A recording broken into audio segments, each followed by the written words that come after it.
Salut à tous, et voici le deuxième épisode des Speed BBT. Attention, c'est parti! On n'a pas besoin de force, on est des physiciens. Nous sommes les descendants intellectuels d'Archimède. Donne-moi un point d'appui, un levier, je soulève la planète, c'est simple. Je vais pas y arriver là, c'est trop vite. Moi, j'adore celui où Lois Lane tombe d'un hélicoptère et Superman se précipite pour la rattraper. Lequel c'était? Le premier. Vous savez que sur le plan scientifique, cette scène est tout à fait inexacte.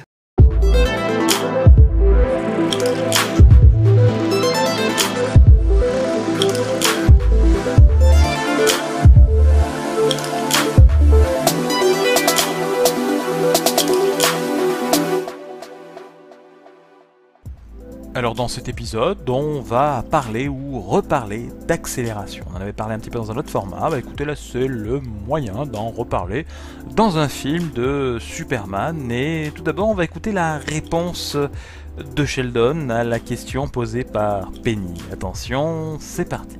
Oui, je sais, les hommes ne volent pas. Non, admettons qu'il vole.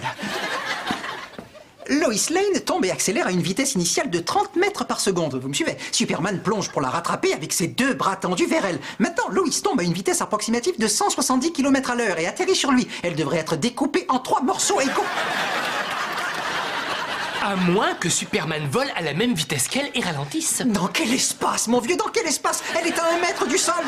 Alors vous vous en rappelez peut-être plus, mais la scène d'origine c'est celle-là. À un moment donné, Lois Lane tombe dans le vide, Superman va la récupérer juste avant qu'elle touche le sol. Et bah écoutez, Sheldon a un petit peu raison et on va voir pourquoi plus en détail. Bon alors pour commencer, 30 mètres par seconde ça fait 108 km/h. Soit à un instant T, on sait pas trop lequel, mais à un instant T, Lois Lane se trouve à 108 km/h, et en chutant un petit peu après, je vais pas le faire dans cet épisode, mais elle se retrouve à 170 km/h. Ça je l'explique pas, et Superman fonce en toute direction de Lois Lane, et arrive à la récupérer. Alors attention, il la récupère et fait que la vitesse de l'ensemble Superman plus Lois Lane passe de 170 km/h à 0 km/h. Si maintenant nous essayons de déterminer l'accélération correspondant à cette vitesse, donc une accélération c'est un changement de vitesse, on n'a qu'à faire la différence de vitesse sur l'instant très court dans lequel ça s'est passé.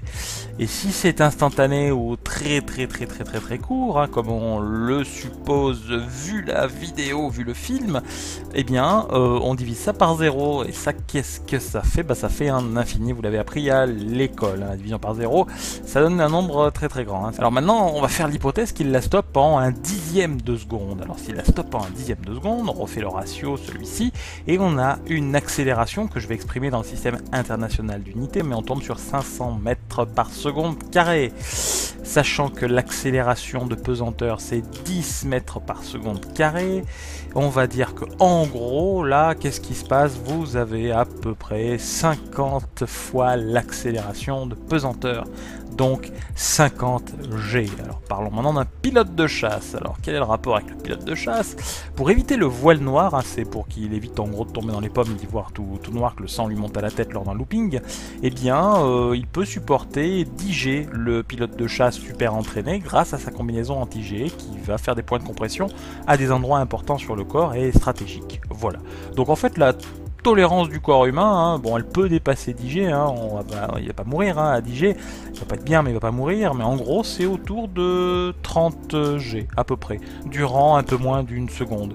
Donc effectivement là, vu la scène, Lois Lane normalement elle aurait dû prendre une accélération bien plus grande que la tolérance du corps humain ne peut le supporter. Donc elle devrait être morte. Or c'est pas le cas, puisqu'il y a Superman 2 et il y a la série, etc. Donc on est en droit de se dire que cette scène n'était pas scientifiquement correcte. Merci Sheldon, tu avais tout à fait raison.